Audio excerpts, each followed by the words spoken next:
समाज की सेवा यदि हम सब करने लगें, एक दूसरे की सेवा करने लगें, एक दूसरे के काम आने लगें, तो फिर राम राज्य ही आ जाएगा ना।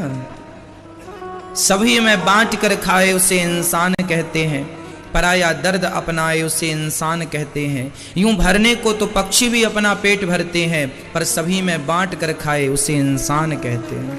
इसलिए जीवन में देखो, समय सबका सदा नहीं रहता, समय सबका सदा नहीं रहता। जब विधाता तुम्हें समय दें तो उस वक्त का, उस समय का सदुपयोग करिएगा, परमार्थ कर लीजिएगा, वही समय का सबसे बड़ा सदुपयोग है। पुण्य यही है कि हम अपने आप को सेवा में समर्पित कर दें। स्वागत है आपका और समस्त आपकी टीम का। आज समस्त भारत के लोग, जिसमें कि सबसे अधिक हमारे बिहार के भाई लोग, हमारी माताएं, हमारी बहनें आज छठ पर्व मना रही हैं। भारत का नहीं, समस्त विश्व का सबसे बड़ा व्रत छठ पर्व व्रत माना जाता है। सबसे बड़ा व्रत है। हर व्रत एक दिन का होता है, लेकिन छठ पर्व 3 दिन का होता है। और 3 दिन निराहार रह करके, एक छठ पर्व ही ऐसा पर्व है जिस पर्व में उगते सूरज से लेकर डूबते सूरज को प्रणाम किया जाता है। सूर्य भगवान की समस्त दिशाओं को, अर्थात पूर्व से निकलकर जब वो पश्चिम में अस्त होते हैं, तो मध्य सूर्य को, उगते सूर्य को, आखिरी डूबते सूर्य को प्रणाम किया जाता है। आपको पता है ये छठ पर्व क्यों मनाया जाता है? ये कठिन है। कहा जाता है कि एक राजा थे, उनका एक पुत्र हुआ जो मरा हुआ पैदा हुआ तो सही, राजा का बेटा, पर मरा हुआ था। गुरुजनों से पूछा गया कि अब ये कैसे जीवित हो? तब गुरुजी ने 3 दिन का व्रत बताया। यही कार्तिक का महीना था, यही शुक्ल पक्ष की षष्ठी थी, है ना। और कहा कि ये 3 दिन का व्रत कठोर है, यदि तुम श्रद्धा से करोगे तो छठी मैया की कृपा से आपको संतान की प्राप्ति होगी। पुत्र को वहीं सामने लिटाकर राजा रानी ने बड़ी श्रद्धा से छठी का पर्व पूरा किया। और सूर्य भगवान की आराधना इस व्रत में मानी जाती है। सूर्य आराधना की, जिसके कारण उनका 3 दिन में मरा हुआ पुत्र जीवित हो गया था। यह षष्ठी मैया की कृपा है। यह पुत्रों की दीर्घ आयु के लिए व्रत रखा जाता है। तब से यह व्रत किसके लिए रखा जाता है? पुत्रों की दीर्घ आयु के लिए, दीर्घ जीवी बने। देखो जरा, माँ बाप अपने बच्चों के लिए क्या क्या करते हैं, मेरा बेटा खूब लंबी आयु पाए। लेकिन माँ को कितना कष्ट होता है जब बेटे अपनी माँ को घर से निकाल देते हैं, अपमानित करते हैं।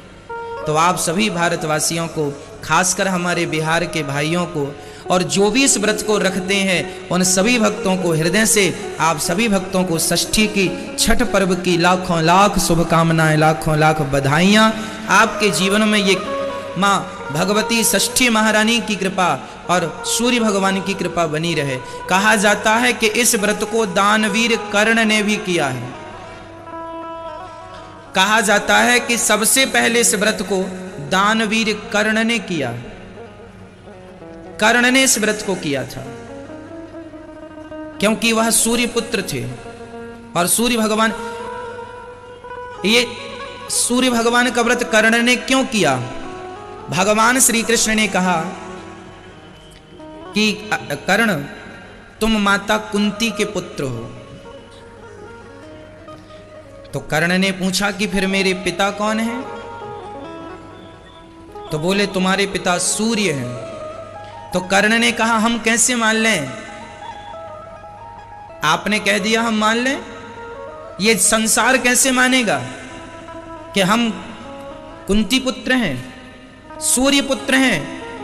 तब कुंती ने आकर तो कह दिया कि तुम मेरे बेटे हो, तो मां ने कन्फर्म कर दिया कि तुम मेरे बेटे, पर अभी पिता ने कन्फर्म नहीं किया था। तब भगवान श्री कृष्ण ने, कर्ण ने भगवान श्री कृष्ण से कहा कि प्रभु आप बताइए कि मेरे पिता कैसे प्रसन्न होंगे और मुझे कैसे पता चलेगा कि मैं किसका बेटा हूं।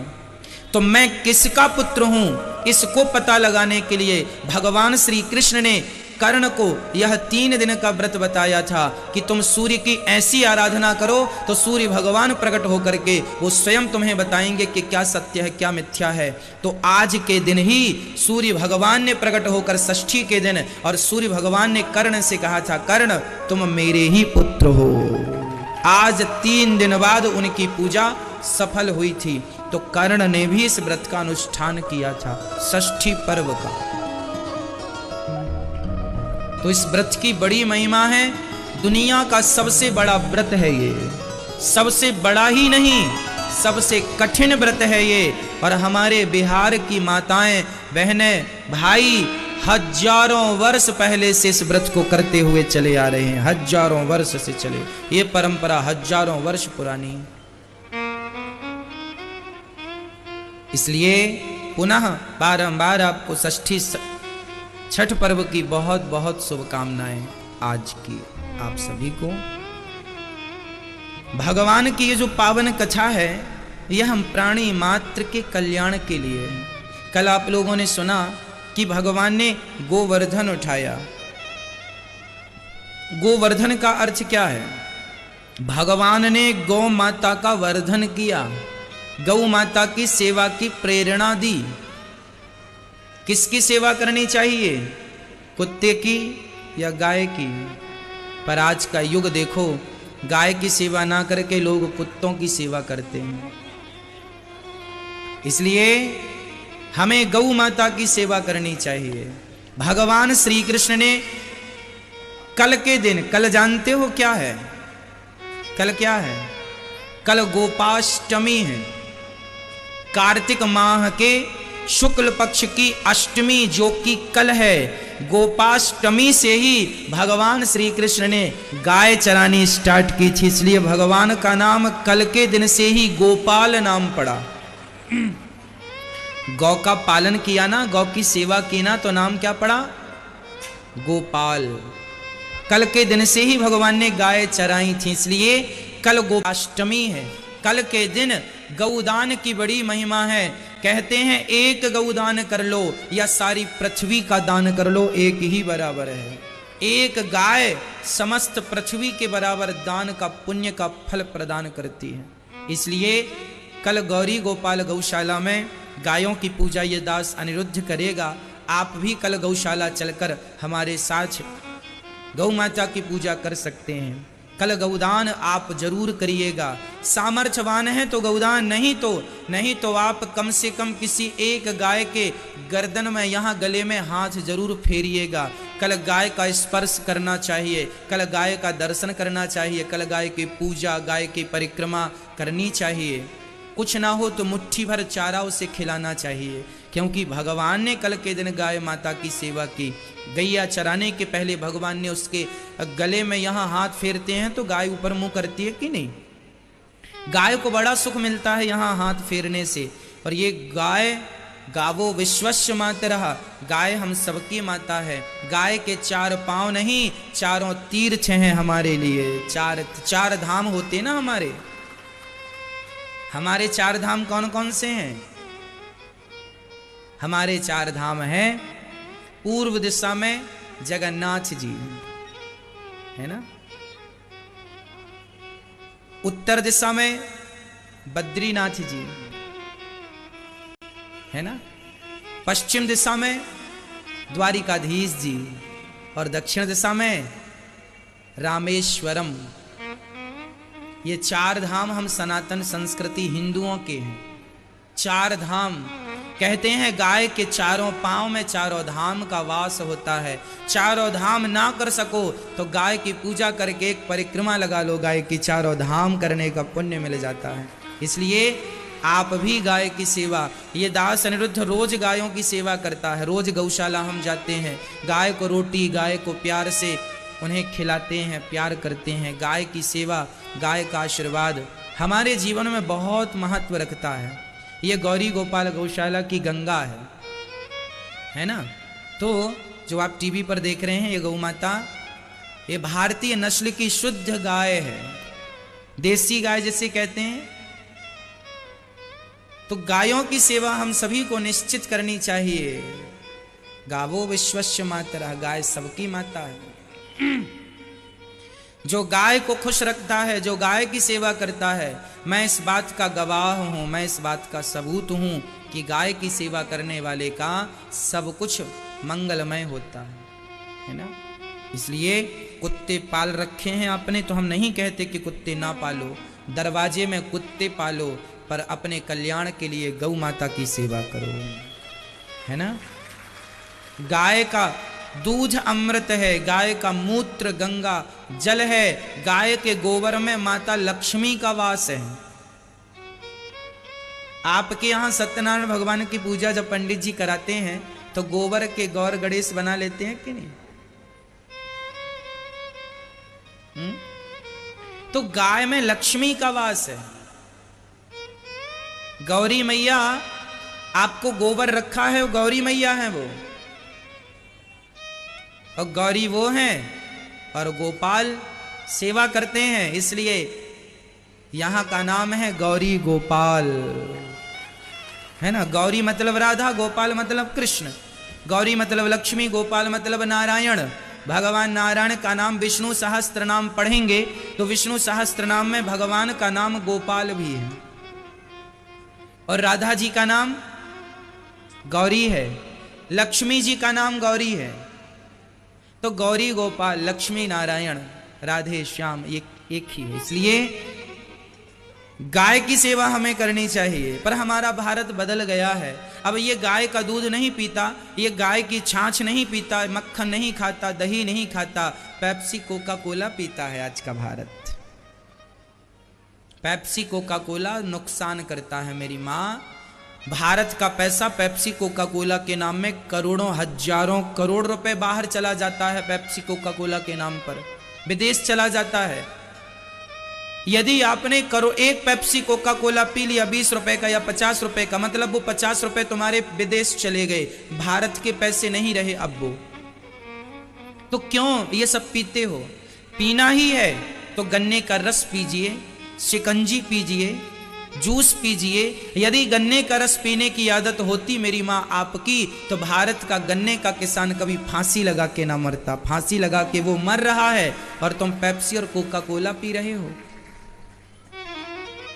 किसानों के सही हत्यारे तो हम ही हैं, जो विदेशी प्रोडक्ट अपना अपना के हम अपने भारत को ही कमजोर कर रहे हैं, भीतर से खोखला कर रहे हैं। क्या हम भारतीय? अभी मैं न्यूज सुन रहा था, देखो अभी मैं न्यूज सुन रहा था, दीपावली की न्यूज थी, दीपावली के एक दिन बाद की, कि इस बार भारत के लोगों ने भारतीय दिए और भारतीय लक्ष्मी गणेश खरीदे हैं। इससे चाइना को हजारों करोड़ का नुकसान हो गया है। चाइना को 50,000 करोड़ का नुकसान हुआ। अब सोचो, इतना पैसा हमारा चाइना को चला जाता था दीपक के नाम पर, लक्ष्मी गणेश के नाम पर। इसलिए हाथ जोड़ के कहता हूं, देश को सशक्त और समृद्धवान बनाना है तो आपको कोई भी सामान खरीदने के पहले यह जरूर देखना होगा कि यह भारत की बनी चीज है या नहीं है। यदि भारत की मिट्टी से बनी है कोई वस्तु, उसका उपयोग करने से तुम्हारा भारत मजबूत होगा, हमारा देश मजबूत होगा। अरे अंग्रेजों को भगाने के लिए हम लोगों ने खादी का निर्माण किया था, हाँ या ना? अंग्रेज हमसे ही रुई खरीदते थे और हमको ही अपने बढ़िया वो कपड़े बनाकर महंगे दामों में देते थे और हमसे पैसा लूट कर हमें ही गुलाम बनाए बैठे थे। जब भारत जाग गया कि अरे ये तो गुलामी हम इनकी झेल रहे हैं, सामान हम दे रहे हैं और ये हमें महंगा बेच रहे हैं, जाग गया भारत, जाग गया था तब तो गुलामी से मुक्ति मिल गई और स्वदेशी अपनाओ देश बचाओ का नारा तब दिया गया था। अब बीच में फिर हम गुलाम होते चले जा रहे हैं, चाइना के कहीं किसके कहीं किसके। अभी कुछ नहीं बिगड़ा, आप जाग जाएंगे मेरी माँ बहन, मेरे नौजवान दोस्तों। पेप्सी कोका कोला का बहिष्कार करके दूध अपना लीजिए, छाछ अपना लीजिए, जो कि तुम्हारे बाप दादों की धरोहर है।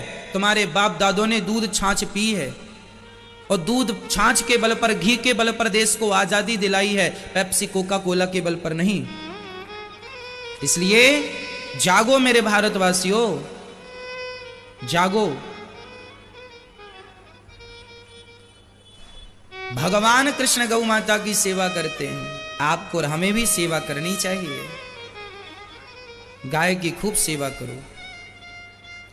गाय माता की रोटी, पहली रोटी हम लोग वर्षों से निकाल रहे हैं, इसलिए थोड़ा थोड़ा हमें गौ माता को सहयोग करना चाहिए ताकि गौ सशक्त बने, समृद्धवान बने। भगवान श्री कृष्ण की अद्भुत कथा हम श्रवण कर रहे हैं। कल आपने सुना कि एक उंगली से भगवान ने गोवर्धन उठा लिया। भगवान कहते हैं जब इंद्र को पता चला कि मेरा पूजन नहीं हुआ, इंद्र ने मूसलाधार पानी बरसाया। सारे ब्रजवासी दौड़कर भगवान की शरण में गए, प्रभु रक्षा करो, रक्षा करो। जब भगवान की शरण में कोई चला जाता है तो भगवान उसके लिए पहाड़ भी उठा लेते हैं। भगवान कहते हैं कि भक्त यदि मेरी शरण में आए तो मैं तो तुम्हारे लिए पहाड़ भी उठाने को तैयार हूं। मैं मेरी शरण में तो कोई आए तो सही। अब कोई आए नहीं तो फिर कैसे काम बने? इसलिए हमें सदा भगवान की शरण में रहना चाहिए। हे नाथ, हम आपके हैं, आप हमारे हैं। और सच्ची बताऊं मेरी मां, भगवान ही हमारे हैं, उनके सिवा कोई नहीं। सुख के सब साथी, दुख में न कोई। ये सारी दुनिया जो तुम्हारे पीछे पीछे घूम रही है, ये तुम्हारे पीछे नहीं घूम रही है, ये तुम्हारे पैसों के पीछे, तुम्हारी प्रतिष्ठा के पीछे, तुम्हारे पद के पीछे घूम रही है। पद चला जाए, प्रतिष्ठा चली जाए, पैसा चला जाए तो कोई राम राम भी नहीं करता साहब। बताओ, राम राम भी नहीं करता कोई। इसलिए अकड़ ना दिखाना कि हमारा ये है, हमारा वो है। लोग कहते हैं हमारी गाड़ी, हमारा बंगला, हमारा नाम, बड़े बड़े नामी लोग धरती में मिल गए, मिट्टी बन गए, राख बनकर उड़ गए, उनका अस्तित्व नहीं बचा। तुम्हारा और हमारा रहेगा? रावण जैसे लोग कहां चले गए जिनका डंका बजता था? ढूंढो जरा, कहां मिलेगा रावण? कहां गए वो कंस जैसे, शिशुपाल जैसे लोग जो इतना अहंकार लिए घूमते थे?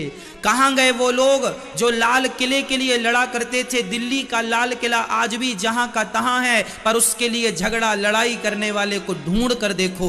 एक बचा हो तो मुझे बता दो, एक बचा हो तो बताओ। बचा है कोई? लाल किला ज्यों का त्यों है, जहां की तहां है, पर उसके लिए लड़ने वाले कहां चले गए? कोई पता नहीं।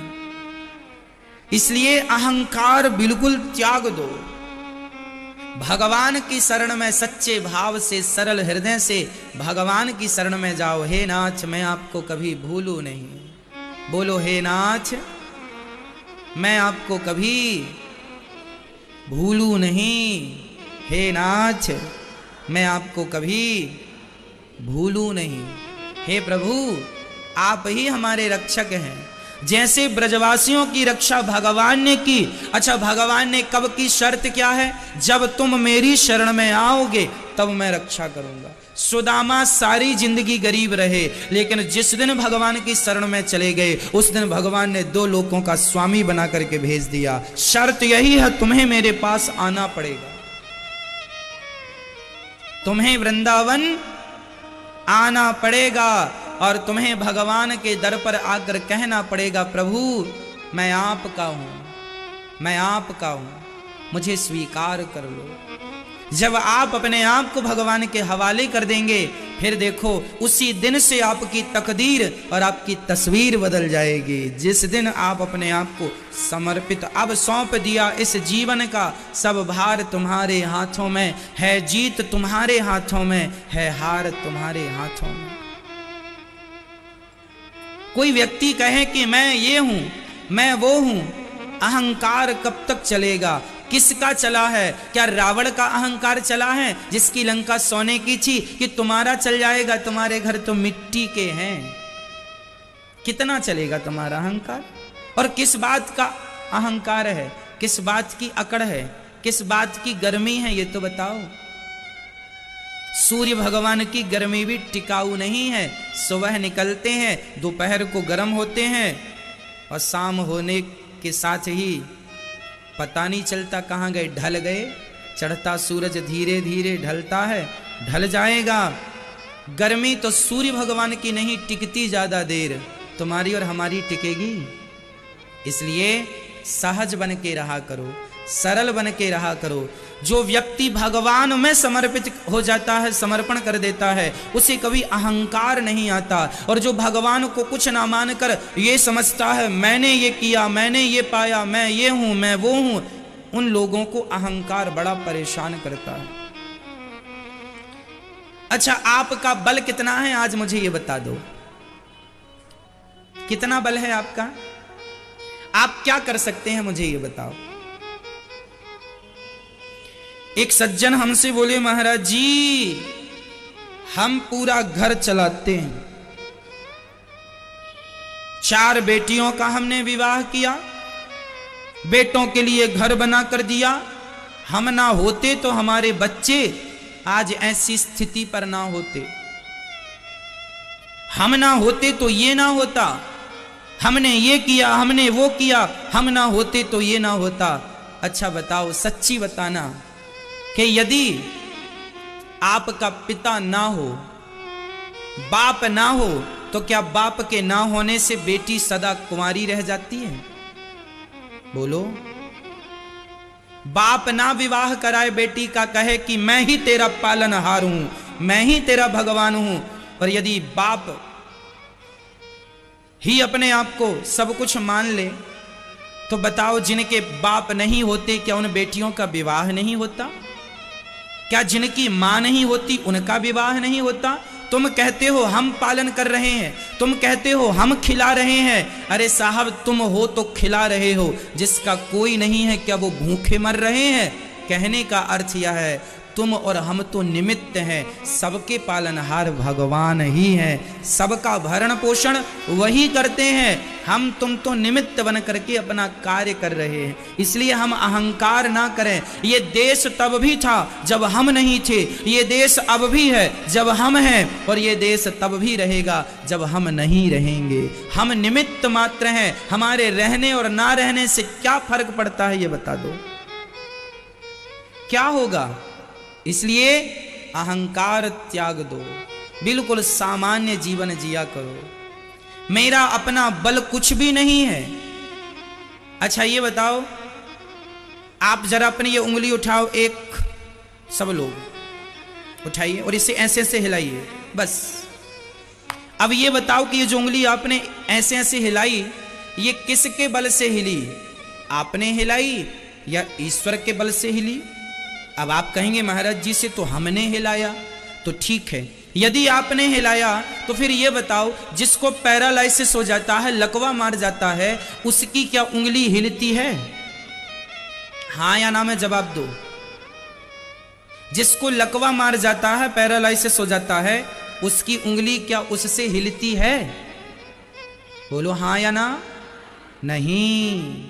यदि उंगली तुम हिला रहे हो तो फिर लकवा मारने के बाद भी हिलनी चाहिए। इसका मतलब यह है कि ये उंगली भी जो तुम हिला रहे हो, ये अपने बल से नहीं हिला रहे हो। यदि तुम अपने बल से हिला रहे हो तो लकवा मारने के बाद, पैरालाइसिस के बाद क्यों नहीं हिल रही है? इसका अर्थ यही हुआ स्पष्ट कि जब तक भगवान चाह रहे हैं तब तक हमारा शरीर हिल डुल रहा है। जब तक भगवान चाह रहे हैं तब तक हमारी आंख से हम देख रहे हैं, नहीं तो आंख होगी। कितने लोग ऐसे हैं जो कहते हैं आंखों की रोशनी चली गई।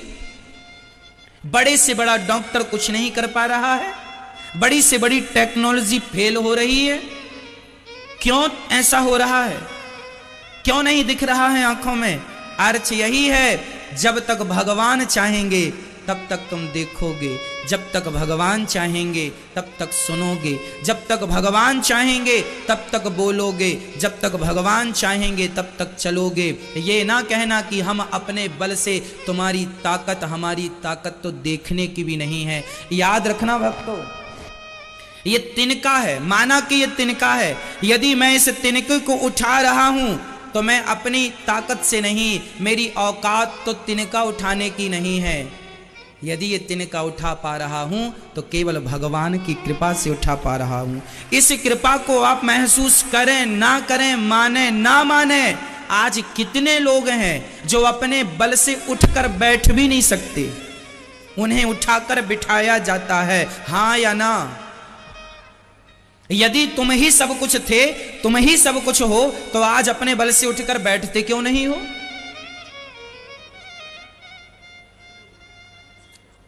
इसलिए अहंकार ना करना। तुम अपने बल से कुछ नहीं कर सकते। जो कर रहे हो ये बल तुम्हारा नहीं, ये बल भगवान का बल है। जब तक वो चाह रहे हैं तो तुम सब कर रहे हो। इसलिए अहंकार ना करना, आंखें ना दिखाना, अकड़ ना दिखाना, बिल्कुल सामान्य जीवन जीना। हे नाथ, हम आपके हैं, आप हमारे हैं, काहे का घमंड करेंगे हम? क्या है हमारे पास?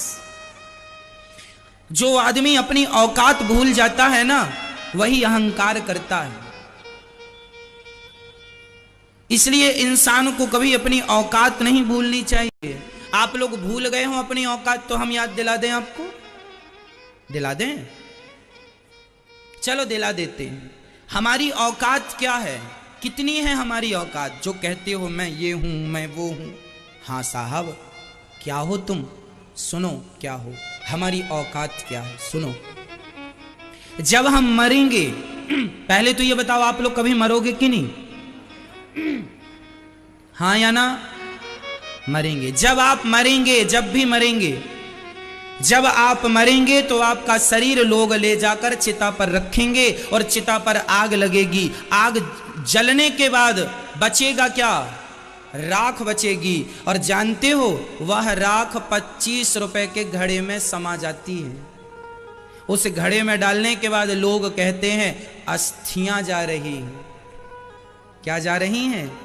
जो आदमी कहता था मुझे नहीं जानते हो, जो आदमी बड़ी बड़ी गाड़ियों में, बड़े बड़े बंगलों में रहने वाले थे, आज वो 25 रुपए के घड़े में समा गए और राख बन गए। मुट्ठी में भर के फूंक मार दोगे, उड़ जाएगी तुम्हारी और हमारी राख। यही हम सबकी असली औकात है। मुट्ठी भर राख हूं मैं, लेकिन घमंड ऐसा है जैसे कभी मरूंगा ही नहीं, जैसे कभी राख बनूंगा ही नहीं। इसलिए घमंड ना करना, अहंकार ना करना। 25 रुपए का घड़ा याद रखना। और हम तो कहते हैं अभी खरीद के टांग लो अपने घर में। ये याद रहेगा तुम्हें कि हमें एक दिन इसमें समाना है। इसलिए बड़ी बड़ी बातें ना किया करो। जमीन में चलो, उड़ो मत। सारे उड़ने वाले घड़े में समा गए। बताओ कौन बचा है? कौन बचा है बता दो। राज राजे रहे ना वो रानी रही, ना बुढ़ापा रहा ना जवानी रही। वस्तु हर एक आनी व जानी रही, अंत में लखपति को ना धेला जुड़ा। हंस जब भी उड़ा तो अकेला उड़ा। कौन बचा है? कोई नहीं। तुम और हम बचेंगे। साहब सामान्य जीवन जिया करो। जो दिया है परमात्मा का धन्यवाद मानकर उसमें समर्पण भाव से समाज की सेवा करो। हम और आप सभी एक दूसरे के लिए हैं, ना कि अहंकार के लिए हैं, है ना? ये दास अनिरुद्ध रोज संतों की सेवा करता है। हजारों संत यहाँ गौरी गोपाल अन्य क्षेत्र में पेट भर भोजन लेते हैं और भोजन लेकर जाते हैं। सभी संतों को यहाँ भोजन, सभी वृद्ध माओं को यहाँ, वृद्ध माएँ भी रहती हैं, 225 माएँ यहाँ हैं। सभी माओं की वो वृद्ध माएँ जिनके बच्चों ने घर से निकाल दिया, वो सभी वृद्ध गौरी गोपाल वृद्धाश्रम में रहती हैं। और आज आपको हम बताएं, छत्तीसगढ़ में आज कल ही एक सज्जन आए छत्तीसगढ़ से, और वो छत्तीसगढ़ में कथा की डेट लेकर गए हैं। अभी शायद मार्च का महीना है, होली के बाद 22 मार्च से, तारीख कंफर्म मैं आपको देखकर बताऊंगा, लगभग 22 मार्च है। 22 मार्च से रायगढ़ छत्तीसगढ़ में कथा सुनाने हम आएंगे।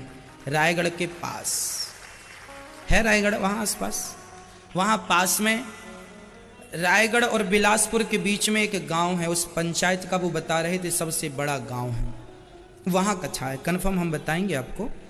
तो छत्तीसगढ़ में कथा मार्च के महीने में है, वहां आकर, तो छत्तीसगढ़ के जो भक्त हैं आप वहां आकर सुनिएगा और जीवन को कथामय बना दो, भक्तिमय बना दो, भगवान के चरणों में समर्पित। आज यमुना के, आज भगवान श्री कृष्ण के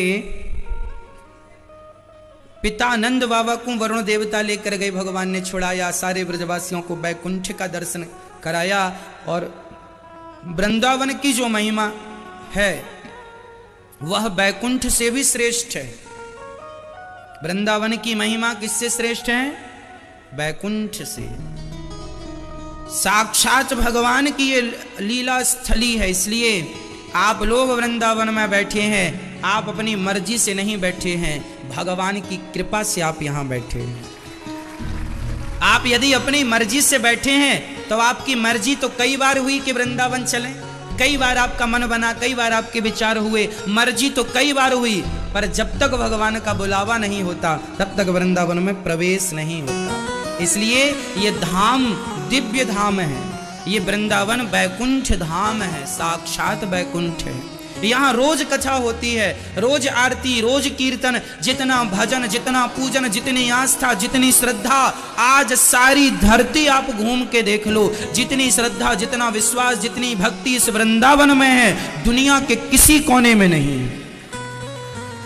भक्तिर नृत्यति यत्र च धन्यम वृंदावनम तेना भक्ति नृत्यति यत्र च। धन्य है ये वृंदावन जहां आज भी इस कलयुग में भक्ति ताता थैया करके नाच रही है। सारी दुनिया में लॉकडाउन था, सारी दुनिया घर के अंदर कैद थी, सबकी पूजा पाठ कम हो गई, या घर में रह करके आपने घर के भीतर ही पूजा पाठ किया, वो अलग सब्जेक्ट है। कथा, भागवत, कीर्तन, रामायण इत्यादि जो सब जगह कीर्तन भजन हुआ करते थे सब बंद हो गए थे, लेकिन उस हाल में भी वृंदावन में कथा कीर्तन सब चालू था। उस हाल में भी कथाएं चल रही, भले कोई नहीं था, आप टीवी के माध्यम से सुन रहे थे, पर कथा वृंदावन में हो रही थी। सारे लॉकडाउन में आप को याद होगा, ये दास अनिरुद्ध ने सारे लॉकडाउन में आपको कथा सुनाई कि नहीं? साधना चैनल के माध्यम से आपने सुना कि नहीं? सब जगह कथाएं बंद थीं, पर वृंदावन में ये दास अकेला बैठकर बिना श्रोताओं के आपको कथा सुनाता रहा और आप टीवी के माध्यम से कथा सुनते रहे। हमें विश्वास है कि आप वृंदावन नहीं आ सकते तो क्या हुआ, वृंदावन से हो रही कथा तो आप तक पहुंच सकती है, तो वो पहुंच रही थी और वो आप उसका लाभ ले रहे थे। भगवान का स्मरण कहीं से हो जाए, आप अपने घर बैठकर भी भगवान का, आप वृंदावन नहीं आ सकते कोई बात नहीं, अपने मन को वृंदावन में लाकर बिहारी जी के चरणों में लगा दो। आप तन से नहीं आ सकते तो क्या हुआ, मन से तो आ सकते हैं। मन ऐसा बनाओ कि मन वृंदावन ही रहे, तन कहीं है कोई फर्क नहीं पड़ता कि तन कहां, मन तो वृंदावन हो, है ना। इसलिए ये वृंदावन धाम अद्भुत धाम है। यहां पर स्वयं भगवान मिट्टी खाने आते हैं, यहां पर स्वयं भगवान रास रचाने आते हैं। दुनिया की किसी मिट्टी को प्रणाम नहीं, दुनिया की किसी रज को प्रणाम नहीं किया जाता, पर ब्रज रज में जो आए उसे माथा टेक कर प्रणाम करता है। ये वृंदावन की धरती सबसे पवित्र धरती है, यहां की रज को प्रणाम किया, इसलिए इस रज का नाम है ब्रज रज। क्या रज नाम है इसका? ब्रज रज। रज की बड़ी महिमा है यहां। वेणु, वेणु मीन्स बांसुरी, रेणु मीन्स धूल, वेणु रेणु, और धैनु अर्थात गाय। वृंदावन की गैया, वृंदावन की धूल, वृंदावन की बंसी, गजब की बांसुरी बजती है वृंदावन बसैया की। करूं तारीफ मुरली की या मुरली के बजैया की, जहां चलता ना काम तीर और कमानों से, वहां बातें होती मुरली की तानों से। ये धन्यम वृंदावनम तेना, ये धन्य है वृंदावन, जहां अपनी अधरों पर बांसुरी रखकर श्याम सुंदर बांसुरी बजाते हैं। आपको पता है वृंदावन आए हो तो निधि वन का दर्शन करना, सेवा कुंज का दर्शन करना। निधि वन में आज भी भगवान राधा संग्रास आज भी रचाते हैं। बड़े बड़े न्यूज चैनल के लोग आए और वहां राधा जी का मंदिर है, वहां रोज राधा जी का श्रृंगार रखा जाता है। रात्रि को सुबह वह श्रृंगार फैला हुआ मिलता है, वहां कोई नहीं, जरा सा मंदिर है। ये रहा वो मंदिर, टीवी पर आप देख पा रहे हैं। एक कमरे का मंदिर है, एक ही कमरा है छोटा सा। ताला लगा दिया था न्यूज वालों ने बाहर से कि हम देखें कौन आता है। पान चबाया हुआ मिलता है, वस्त्र बिखरे हुए मिलते हैं, तकिया रखा जाता है, बिस्तर लगाया जाता है राधा कृष्ण का। उस बिस्तर में सवेरे देखने से ऐसा लगता है कि इस बिस्तर में रात को कोई सो रहा था। आज भी भगवान रास रचाने आते हैं वृंदावन में। ये रास लीला कभी पूरी थोड़ी होती है, हुई थोड़ी है, आज भी रास चल रहा है। बड़े बड़े लोग हैरान हैं, सारी दुनिया देखने आती है, ये दर्शन करने आती है। वृंदावन की महिमा कौन जान सका है, कौन समझ सका है। मुह्यंत यत् सूर्यः, किसी की समझ में नहीं आता। इसलिए आए हो श्रद्धा से दर्शन करना। आज भगवान यमुना के पुलिन तट पर खड़े होकर बांसुरी बजाते हैं। भगवान पिता रात्रि शरदोत्फुल्ल मल्लिका वीक्षरन्तुं मनश्चक्रे योग मायामुपाश्रितः।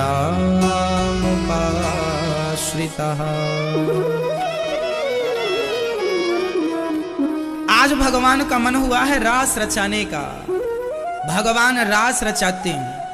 कौन सी रात को रास रचाया? शरद पूर्णिमा की रात। आज भगवान का मन रास रचाने का। एक सज्जन हमसे बोले महाराज जी भगवान ने गलत किया। हमने कहा क्या गलत किया बताओ? अरे भगवान रास रचाते हैं,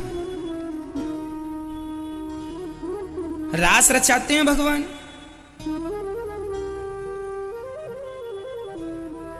हमने कहा भाई ये बताओ, जिनके साथ रास रचाया था उन्हें कोई प्रॉब्लम नहीं है, जिनने रचाया था उन्हें कोई प्रॉब्लम नहीं है, तुम काहे मरे जा रहे हो?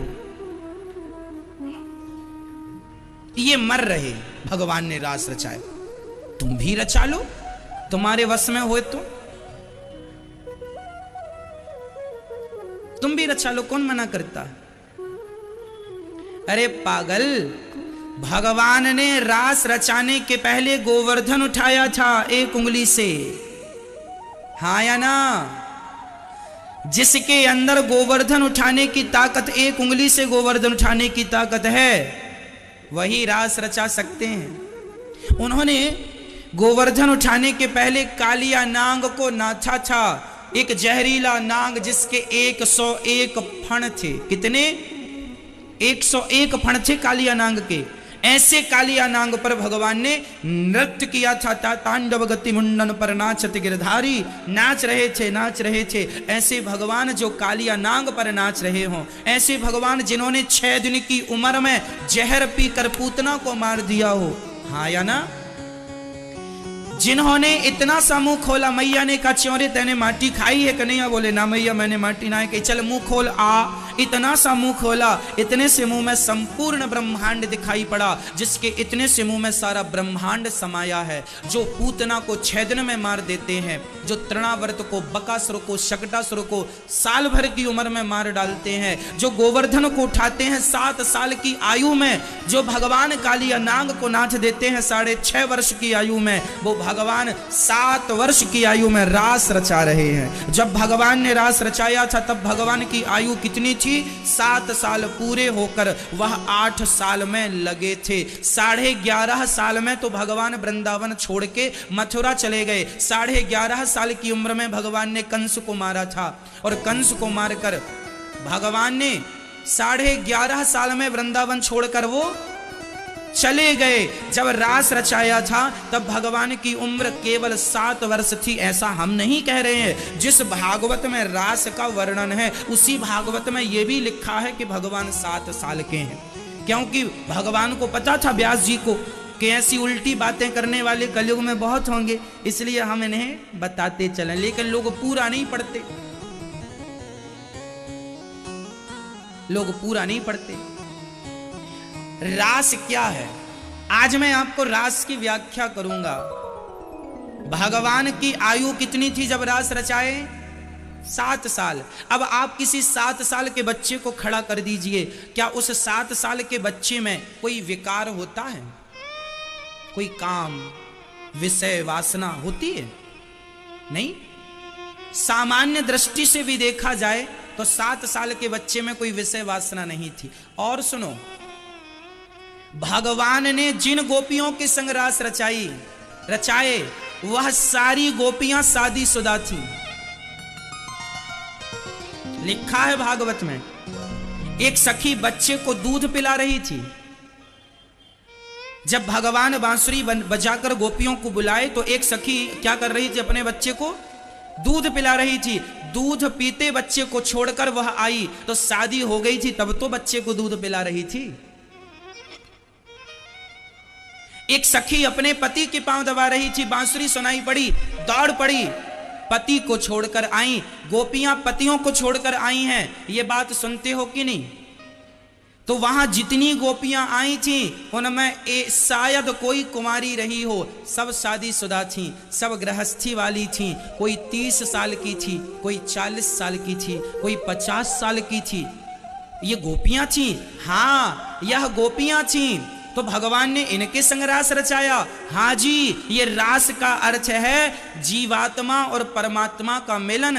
वो गोपियां जो जन्म जन्म से तपस्या करने वाले संत थे, उन सभी को भगवान ने द्वापर में गोपी बनाकर धरती में प्रकट किया कि जाओ, जब हम कृष्ण बनकर आएंगे तब तुमसे तुम्हारे संग नाच कर, तुम्हारे संग खेल के तुम्हारी इच्छाएं पूरी करेंगे। कौन सी इच्छा? कौन सी इच्छा? तो वो भी मैं आपको बताता हूं। किसी सखी की इच्छा है। अच्छा ये बताओ, मां जब अपने बेटे से बहुत दिनों बाद मिलती है तो मां बेटे के गालों को चूमती है कि नहीं? बोलो हाँ या ना? मां अपने बेटे को गले लगाती है कि नहीं? तो मां अपने बेटे को गले लगा रही है, मां अपने बेटे के गालों को चूम रही है, तो क्या इसमें मां के अंदर कोई विषय वासना है? वह तो मां का लाड़ है, वह मां का प्यार है बच्चे के प्रति। उसी प्रकार भगवान जब अपने भक्तों से मिलते हैं तो कोई गोपी भगवान को गले लगा लेती है, कोई गोपी भगवान के गालों का चुम्बन करती है, क्योंकि वो भगवान है। अरे भगवान से गले लगना कौन नहीं चाहेगा? भगवान के गालों को चूमना कौन नहीं चाहेगा? तो भगवान के गले गोपियां लग रही हैं, गालों का चुम्बन कर रही हैं, इसमें बुराई क्या है? और उस समय भगवान 7 साल के हैं, तो कोई विषय वासना का तो सवाल नहीं खड़ा होता। क्यों जी? समझ में आ रहा है? ये तो जीवात्मा और परमात्मा का मिलन है। जब राम जी गए थे माता सीता से विवाह करने, तो माता सीता की जितनी सखियां थीं मन मन में कह रही थीं, काश ऐसा पति मेरा होता, काश ऐसा पति अर्थात राम जी मेरे पति होते। तब भगवान ने कहा, इस जन्म में तुम्हें मैं अपनी पत्नी नहीं बना सकता, अगले जन्म में तुम गोपी बनकर आना, मैं तुम सबका पति बन जाऊंगा, तुम्हें मैं अगले जन्म में स्वीकार करूंगा। और एक बात बता दें, भगवान सबके पति ऑलरेडी हैं। कैसे? आप लोग गाते हो, आओ गाओ मेरे संग। तुम हो एक अगोचर सबके प्राणपति, स्वामी सबके प्राणपति, किस विधि मिला हूँ दया मैं तुमको मैं कुमति। ओम जय जगदीश हरे। तुम हो एक अगोचर सबके प्राण, जोर से, सबके प्राण। ऑलरेडी भगवान ही सबके प्राणों के पति हैं या नहीं? मेरे प्राणों के पति कौन है? भाई जैसे भारत के राष्ट्रपति सबके पति हो गए, कहो हाँ या ना? राष्ट्रपति सबके पति है कि नहीं? अब कोई महिला कहे ये राष्ट्रपति हैं, कोई पुरुष कहे ये राष्ट्रपति हैं, भाई हैं वो? राष्ट्रपति जो है वह भारत के 135 करोड़ लोगों के पति हैं, हाँ या ना? भाई राष्ट्रपति है ना वो, सबको यही कहना पड़ेगा ये राष्ट्रपति है। उसी प्रकार ये राष्ट्रपति तो केवल भारत के राष्ट्रपति हैं, कोई अमेरिका का राष्ट्रपति है, कोई चाइना का राष्ट्रपति है, पर भगवान तो पूरे ब्रह्मांड के पति हैं। इसलिए तुम हो एक अगोचर सबके प्राण पति, वह हमारे प्राणपति ऑलरेडी हैं। तो गोपियों के पति भगवान ही हैं, और केवल गोपियों के नहीं मेरी माँ, तुम्हारे और हमारे भी पति अभी प्रेजेंट में वही हैं, पर हम लोग मानते नहीं। मीराबाई ने तो मान लिया कि ये मेरे पति हैं, मान लो तो वो हैं, नहीं मानो तो कुछ नहीं है। मानो तो मैं गंगा माँ हूं, नहीं मानो तो बहता पानी। मानने से है, मान लो तो हम आपके बेटे हैं, मान ले तो हम आपकी, आप हमारी माँ हो, बहन हो, बेटी हो, नहीं माने तो फिर कौन किसका। मान लो तो हम आपके दोस्त हैं, आप हमारे दोस्त हैं, नहीं मानो तो कुछ कौन किसका। मान लेने से सब होता है ना। तो फिर भगवान को गोपियों ने जिनके संग रास रचाया, उन्होंने भगवान को क्या माना? क्या माना? उन्होंने तो अपने भीतर से, उन्होंने तो अपनी अंतरात्मा से भगवान को अपना पति मान लिया। आप ही हमारे पति हैं। क्यों? अब कोई स्त्री आज 50 साल की महिला 7 साल के पुरुष को, 7 साल के बच्चे को क्या अपना पति मानेगी? हाँ या ना जवाब दो।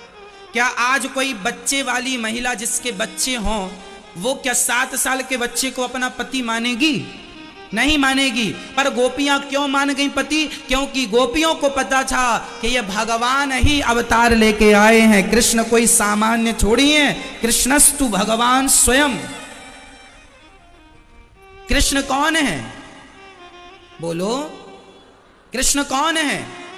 भागवत में जहां भी कृष्ण जी कोई बात कह रहे हैं, वहां कृष्ण उवाच नहीं आया, वहां भगवान उवाच आया है। श्री भगवान उवाच। गीता में अर्जुन को जहां जहां भगवान ने उपदेश दिया है, वहां कृष्ण उवाच नहीं है। अर्जुन उवाच है, संजय उवाच है, धृतराष्ट्र उवाच है, वहां पर कृष्ण उवाच नहीं है। क्या उवाच है? बोलो, कभी गीता पढ़े हो? नहीं पढ़े, पढ़ लेना। जहां भगवान बोलना स्टार्ट कर रहे हैं, वहां कृष्ण उवाच नहीं है, वहां तो श्री भगवान उवाच है। कृष्ण कौन है? स्वयं भगवान ही तो हैं। तो गोपियां ये बात जानती हैं कि ये भगवान हैं, ऑलरेडी सबके पति हैं, इसलिए 7 साल के बच्चे को वो अपना पति मान रही हैं, है ना। ये गोपियां जब राम जी वनवास गए तो बहुत सारे साधु संत रहे, उनके घर में भगवान तो जा नहीं सकते थे। भगवान ने कहा अगली जन्म में गोपी बन के आना, तुम सबको हृदय से लगा लगा के तुम्हें आनंदित करेंगे। तो ये सभी वेद की ऋचाएं जो बैकुंठ में बहुत दिनों से थे, भगवान ने उनको भी बुलाया। जब भगवान ने रास रचाया तो उस रास में शंकर जी भी आए गोपी बन के। आज भी वृंदावन में गोपेश्वर महादेव हैं, जहां भगवान शंकर का गोपी रूप में श्रृंगार होता है। शंकर जी भी उस रास में क्या बन के आए? गोपी बन के। नारद जी भी गोपी बन के आए, हनुमान जी भी गोपी बनकर आए, इंद्र भी गोपी बनकर आए, ध्रुव जी भी गोपी बन के आए, प्रहलाद जी भी गोपी बन के आए। आप और हम भी जाते तो गोपी बनकर ही जाना होता। अरे गोपी एक यूनिफॉर्म था कि जो आएगा साड़ी पहन के आएगा, मांग भर के आएगा, चूड़ी पहन के आएगा, बिंदिया लगा के आएगा, गोपी रूप में आएगा। इसलिए जब भी वृंदावन आया करो तो पुरुष भाव में नहीं, गोपी भाव में आया करो कि यहां पुरुष एक ही है, यहां के पुरुष एक ही है। यहां के पुरुष का नाम क्या है? यहां एक ही पुरुष रहता है और उस पुरुष का नाम है कृष्ण, भगवान श्री कृष्ण ही यहाँ पुरुष हैं। बाकी वृंदावन में जितने लोग रह रहे हैं सब गोपी ही हैं। यहाँ कोई पुरुष नहीं है, यहाँ एक ही पुरुष है, केवल बिहारी जी। यहाँ चाहे पुरुष हो चाहे स्त्री, सब गोपी है। यहाँ गोपी भाव से आओगे। अब शंकर जी भी वृंदावन आए, गोपी बन के आए, हाँ या ना? बोलो हाँ कि ना? तो तुम पुरुष बन के आए हो, इसलिए पुरुष बन के नहीं, हे नाथ मैं आपकी दासी हूं, मैं आपकी हूं, मैं आपका हूं। गोपी बन कर आओगे तो पाओगे, और गोपा बन के आओगे कुछ ना पाओगे। इसलिए गोपा नहीं, क्या गोपी। भगवान दिव्य रास रचाते हैं। सारी गोपियां आज भगवान ने अपनी बांसुरी अधरों पर रखी और बांसुरी बजाई। निशम्य गीतम तदनंग वर्धनम ब्रजश्रियः कृष्ण गृहीत मानसा। क्लीम बीज मंत्र छोड़ा भगवान ने। जिन अच्छा बांसुरी जब बजी तो भगवान ने बांसुरी उन्हीं को सुनवाई जो भगवान के सच्चे भक्त, जिन्हें सुनवाना चाहा उन्होंने तो बांसुरी सुन ली। और वो गोपियां तो आ गई। कौन कौन गोपियां आई? दुहंत्यो भी अयोह काश्चित दोहम हित्वा समुत्सुकाः। एक सखी गाय दोह रही थी, बांसुरी सुन के आ गई। गाय छोड़कर, बछड़ा छोड़कर, दूध छोड़कर। एक आंखों में काजल लगा रही थी, एक में लगा एक में नहीं। एक सखी गोबर कर रही थी, गौशाला साफ सफाई, हाथ में गोबर था वैसे ही आ गई। एक सखी भोजन बना रही थी, ज्यों का त्यों छोड़ के भोजन आ गई। जो सखी जहां जिस हाल में थी एक पल के लिए रुक ना सकी और वापस कृष्ण की तरफ आ गई। सब कुछ छोड़ दिया सखियों ने, गोपियों ने। किसके लिए? भगवान के लिए। याद रखना मेरी माँ, एक दिन ऐसा आएगा कि हमें भी सब कुछ छोड़ना पड़ेगा, हाँ या ना? एक दिन ऐसा आएगा कि हमें सब कुछ, काम धाम, घर परिवार, पैसा, मकान, दुकान, सब छोड़कर जाना पड़ेगा। जब एक दिन सब छोड़ना ही है तो क्यों ना अभी सब छोड़ के भगवान को पकड़ लिया जाए समय से। नहीं तो उस समय छोड़कर पकड़ नहीं पाएंगे भगवान को। अभी वक्त है पकड़ने का तो पकड़ लो, नहीं तो छूट तो जाएगा ही सब। भगवान पकड़ में आएंगे कि नहीं ये तो कंफर्म नहीं है, पर संसार एक दिन छूट जाएगा ये कंफर्म है, हाँ या ना? मैया, ओ मैया, ये नहीं सुन रही हैं कथा? पंचायत कर रही हैं? अच्छा मैया सो जाओ, हाँ सो जाओ। पंचायत कर रही हो, इससे अच्छा सो ही जाओ। गद्दा तकिया बुलवा दे मैया, हाँ? पंचायत ना करो। अच्छा मैया फोन पे लगी हैं बहुत देर से। मैया किससे बात कर रही हो बताओ? अच्छा बेटी से बात चल रही होगी, इसलिए कथा में ध्यान दो मेरी मां। तो भगवान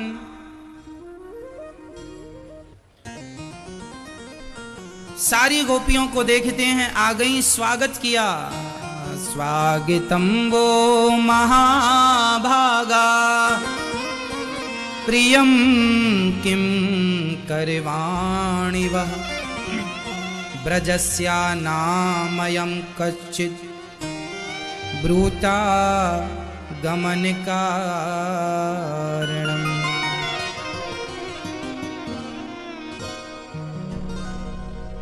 सारी गोपियां आई, भगवान ने स्वागत किया। आओ सखियो, ये बताओ यहां क्यों आई हो? यहां आने का हेतु क्या है, उद्देश्य क्या है?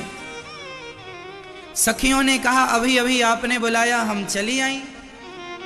भगवान ने कहा हमने कब बुलाया, हम तो अपनी बांसुरी बजा रहे थे।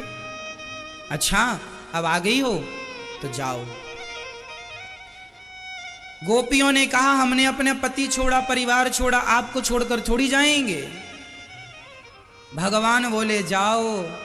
गोपियां पांव के अंगूठे से पृथ्वी खोदने लगी, मानो गोपियां कह रही हैं पृथ्वी फट जाती तो हम समा जाते। जब कोई अपना आदमी त्याग देता है ना, तो ऐसे ही लगता है पृथ्वी फट जाए और हम समा जाएं, है ना।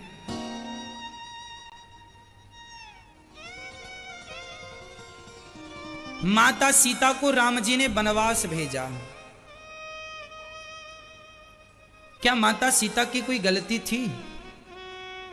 तो बताओ फिर माता सीता को वनवास क्यों जाना पड़ा? मैं उस वनवास की बात कर रहा हूं जिस वनवास को माता सीता को अकेले जाना पड़ा था। सीता माता का 2 बार वनवास हुआ था, एक बार 14 साल राम जी के साथ और एक बार अकेले। तो जो अकेले वनवास गई माता सीता, उस वनवास जाने में क्या राम जी ने सीता मां को वनवास भेजा था? सवाल मेरा आपसे, क्या राम जी ने वनवास भेजा था? हां या ना? क्या राम जी ने वनवास भेजा था? आपको पता है सीता जी वनवास कब गई हैं? कब? राम जी जब 14 साल का वनवास पूरा करके आ गए, आने के बाद हजारों साल तक राम जी ने राज भोग लिया, राज का आनंद लिया। हजारों साल बाद सीता मां का वनवास हुआ है। कब हुआ है? हजारों वर्ष बाद। हजारों वर्ष बाद। ऐसा नहीं कि वनवास से आए और महीने 2 महीने में फिर सीता जी, ऐसा नहीं है। हजारों साल तक राम राजा और सीता जी रानी रही। हजारों साल बाद सीता जी वनवास गई। क्यों वनवास गई? राम को भेजना होता तो तुरंत ना भेज देते। राम जी ने सीता मां को वनवास नहीं भेजा। फिर माता सीता को वनवास किसने भेजा? निर्दयी निर्दयी प्रजा ने राम सीता मां को वनवास भेजा। किसने? जोर से, प्रजा। किसने? निर्दयी प्रजा। उसमें से शुरुआत कैसे हुई?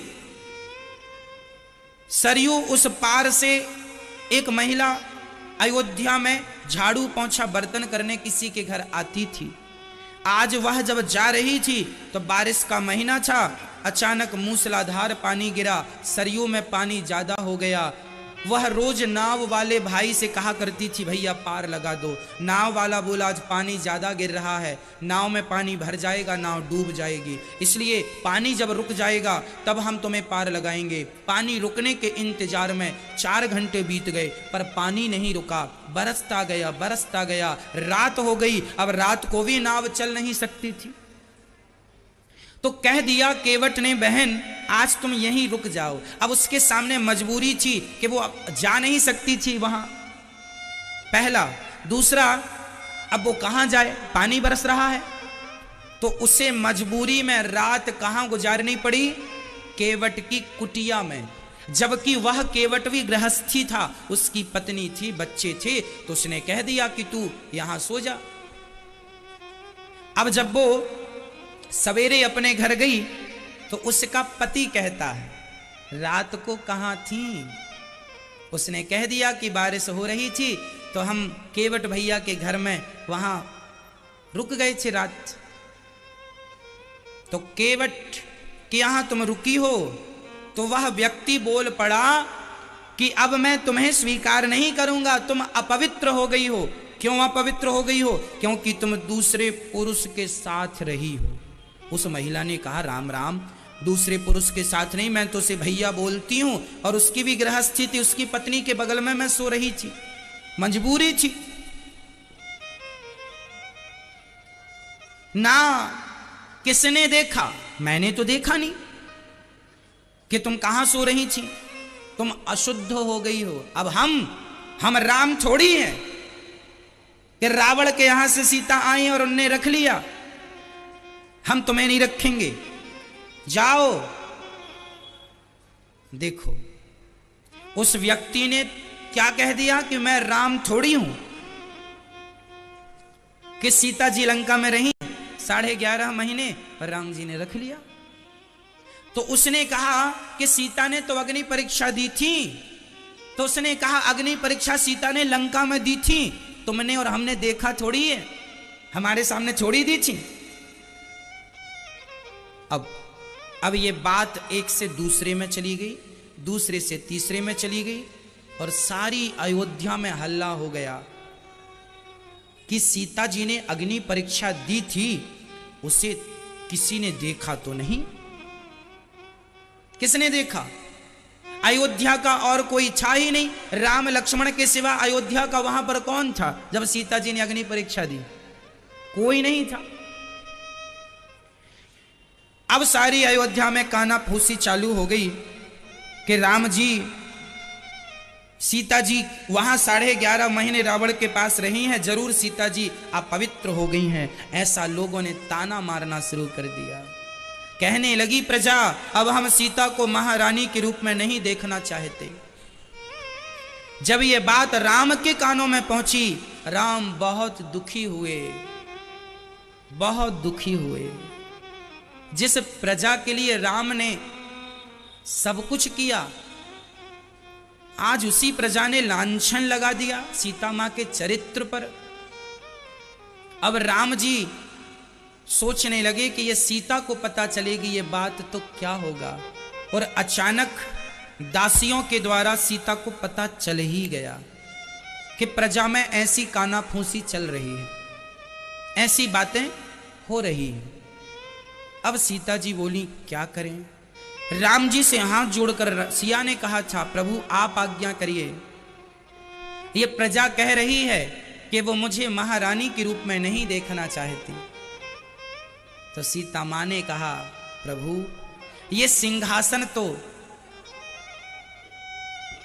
बहुत पुरानी सिंहासन है, इस सिंहासन पर राजा सगर बैठे, इस सिंहासन पर खटवांग बैठे, दिलीप बैठे, भगीरथ बैठे, आज बैठे, दशरथ जी बैठे और आज आप राम आप बैठे हैं। आज तक ये सिंहासन कलंकित नहीं हुई, पर आज ये सिंहासन मेरे कारण कलंकित है। इसलिए मैं हाथ जोड़कर कहती हूं, मेरे कारण यदि आपको कलंक लगे, मेरे कारण आपके सिंहासन कलंकित हो, तो मुझे आप वनवास भेज दीजिए। मैं वनवास का कष्ट तो सह सकती हूं, पर कलंक का कष्ट नहीं सह सकती हूं। माता सीता ने खुद अपने लिए राम जी से वनवास मांगा। क्यों मांगा? क्योंकि उस समय की वह सिचुएशन थी, स्थिति वैसी उत्पन्न हो गई। आप राम जी की जगह होते तो क्या करते?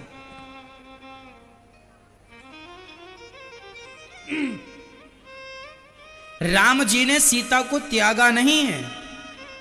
प्रजा की भलाई, प्रजा खुश रहे, क्योंकि राजा के लिए प्रजा कौन होती है?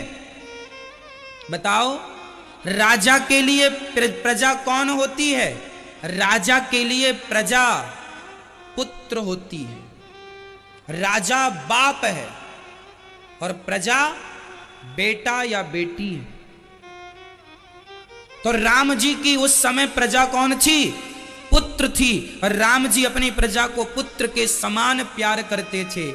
इसलिए प्रजा के सुख के लिए चलो, यदि तुम अयोध्यावासी सीता के त्याग से प्रसन्न हो तो तुम्हारी खुशी के लिए मैं सीता का त्याग कर रहा हूं। और राम जी ने लक्ष्मण जी को आदेश दिया, लक्ष्मण जी जंगल में छोड़ करके सीता मां को आ गए।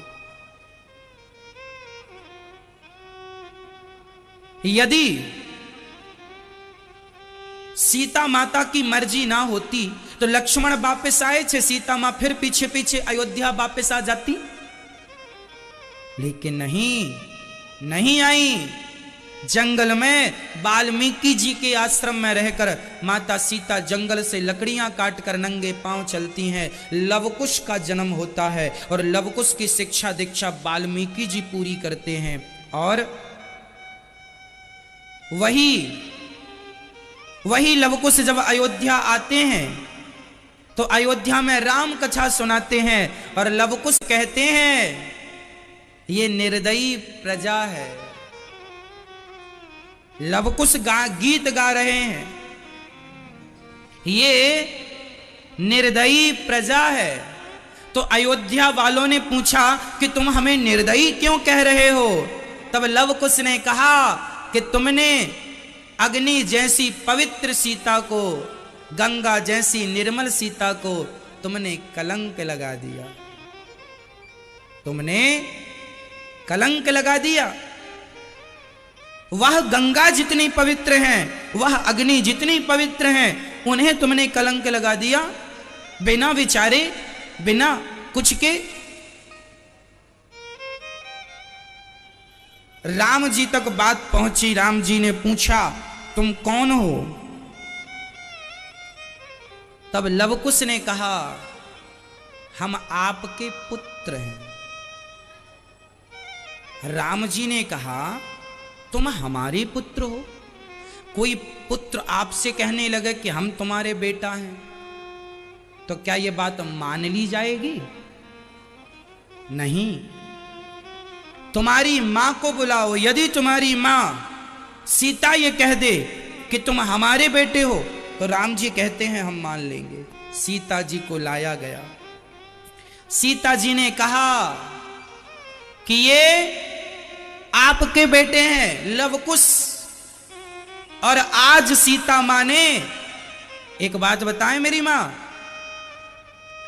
सीता माता तो अब कहने लगी कि हे पृथ्वी माता, ये अयोध्या के लोग कह रहे हैं कि मैं अपवित्र हूं।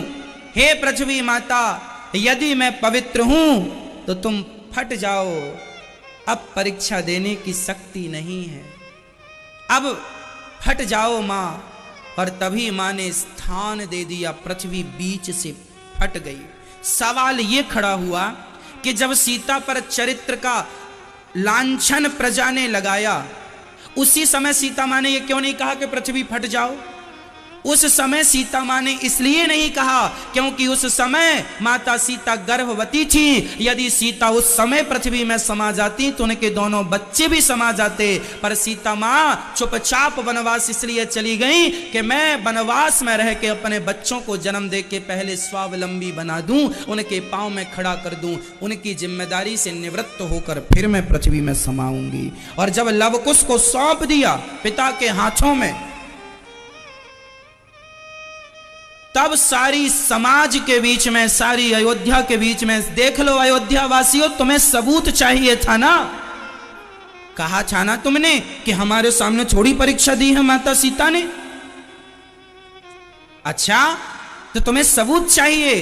माता सीता ने कह दिया यदि मैं पवित्र हूं तो पृथ्वी फट जाए। और पृथ्वी फट गई, माता सीता समा गई सबके देखते देखते। उसके बाद लोगों ने अपने आप को कभी माफ नहीं किया, कभी माफ नहीं किया।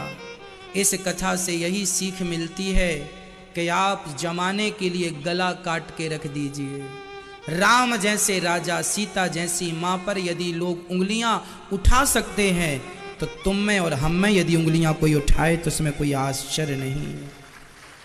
ये संसार है, ये संसार, ये संसार माता सीता का सगा ना हुआ, तुम्हारा और हमारा हो जाएगा। इसलिए ये ना सोचा करो, इस बात की परवाह ना किया करो कि लोग क्या कहते हैं। लोगों का काम ही कहना है। तुम अपना ईमानदारी से अपना काम करते हुए आगे बढ़ते रहना। बस कहने दो जो कहना है। राम जी वनवास माता सीता को क्यों भेजे? कारण क्या था?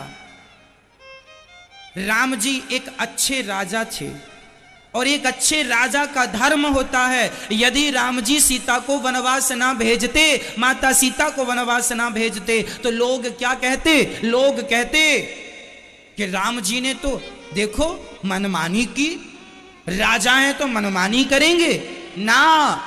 इसलिए आज युग बीत गए, लेकिन बड़े बड़े राजा आकर धरती पर चले गए, लेकिन आज भी लोग कामना और कल्पना करते हैं, तो राम राज्य की ही कामना और कल्पना करते हैं। राज्य तो भगवान श्री कृष्ण ने भी चलाया था, द्वारिका के राजा थे, लेकिन लोग ये नहीं कहते कृष्ण राज्य आएगा, नहीं, राज्य तो राम राज्य चाहिए। वाह, राम राज्य में, रामायण में एक राम राज्य की छोटी सी घटना है मेरी मां।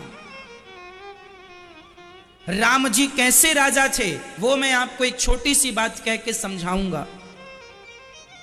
एक कुत्ता था, ये लिखा है वाल्मीकि जी ने इस दृष्टांत को।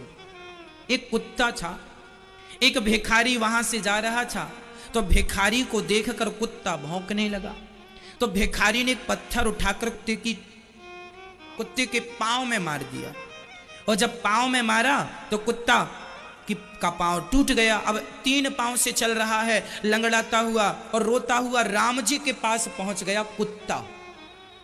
सुनिएगा, कुत्ता राम जी के सिंहासन के अर्थात पहुंच गया।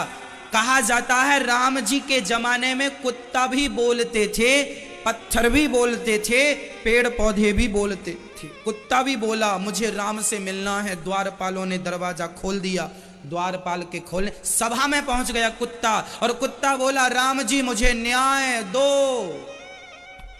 राम जी सिंहासन से उठकर कुत्ते के पास आए। क्या हुआ बेटा, क्या हुआ, ये तुम्हारे पांव में खून कैसे निकल रहा है? बोले हमें एक भिखारी ने मारा है, उससे पूछो कि उसने क्यों मारा, मैंने गलती क्या की। राम जी ने तुरंत उस भिखारी को ढूंढवाया, बुलाया, कुत्ते से कहा क्या यही भिखारी था? हाँ हाँ यही भिखारी था। राम जी ने भिखारी से कहा क्यों, तुमने कुत्ते को क्यों मारा? भिखारी बोला हमें देखकर भौंक रहा था। राम जी ने बोला तुम्हें काटा तो नहीं ना? नहीं काटा तो नहीं।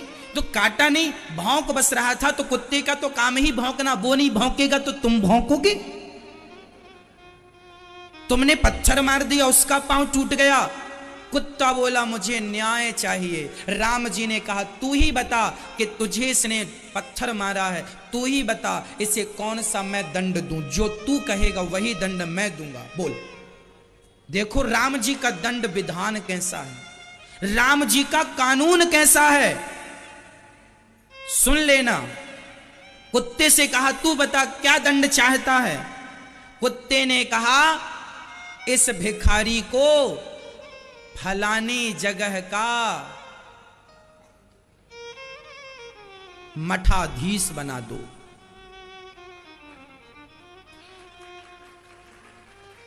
राम जी ने कहा ये तुमने इसे दंड दिया है कि वरदान दे दिया? ये तो भिखारी था, ये तो मठाधीश बन गया, अब तो ये और उद्दंड करेगा, उत्पात करेगा। कुत्ता बोला मैं भी पिछले जन्म में वहीं का मठाधीश था, और मैं भी उस मठाधीश की गद्दी में जब बैठा तो मैंने भी खूब लोगों का शोषण किया, मैंने भी लोगों को लूटा, मैंने भी लोगों को परेशान किया, अपनी शक्ति का मैंने दुरुपयोग किया, और मैंने लोगों को परेशान किया, उनको कष्ट पहुंचाया। उस गद्दी में जो बैठता है ना, ऊंट में जो बैठता है हिलता है, ऊंट में जो बैठता है हिलता है, उस गद्दी में जो बैठता है वो अहंकारी हो जाता है, भ्रष्टाचारी हो जाता है, और ये भ्रष्टाचार करेगा, पाप करेगा, तो अगले जन्म में ये फिर मेरी तरह कुत्ता बनेगा, फिर इसके पांव में कोई मारेगा, तब से पता चलेगा कि पांव टूटने का दर्द क्या होता है। ये न्याय चाहिए। राम जी ने उस मठ का मठाधीश बना दिया उसको।